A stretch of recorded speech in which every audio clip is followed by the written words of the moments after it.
Breaking చూస్తున్నాం. విజయనగరం జిల్లా బొండపల్లి మండలం బోడసింగుపేట జాతీయ రహదారిపై రోడ్డు ప్రమాదం చోటు చేసుకుంది. సెంచురియస్ యూనివర్సిటీకి చెందిన బస్సును టిప్పర్ లారీ ఢీకొట్టింది. బస్సులో ప్రయాణిస్తున్న 18 మంది విద్యార్థులకు తీవ్ర గాయాలయ్యాయి. ముగ్గురి పరిస్థితి విషమంగా ఉంది.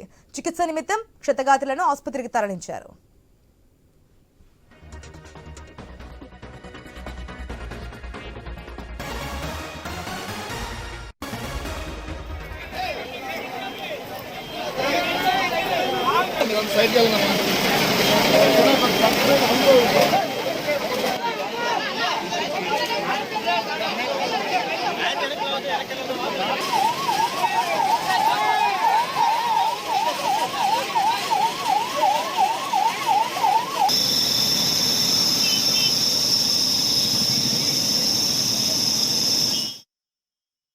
విజయనగరం జిల్లా బొండపల్లి మండలం బోడసింగుపేట జాతీయ రహదారిపై రోడ్డు ప్రమాదం జరిగింది.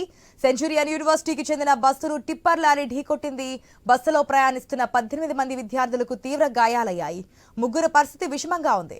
చికిత్స నిమిత్తం క్షతగాతులను ఆసుపత్రికి తరలించారు. ఆ ప్రమాదం జరిగినటువంటి విజువల్స్ మనం క్లియర్ గా స్క్రీన్ లో చూస్తున్నాం. బస్సును టిప్పర్ లారీ వచ్చి గుద్దినటువంటి విజువల్స్ మనం చూస్తున్నాం.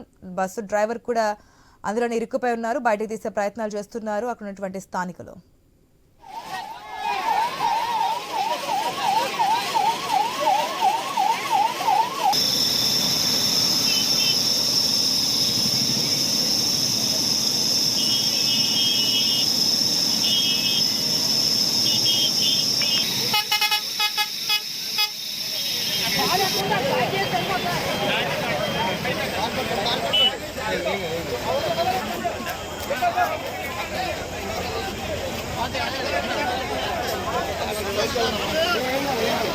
हम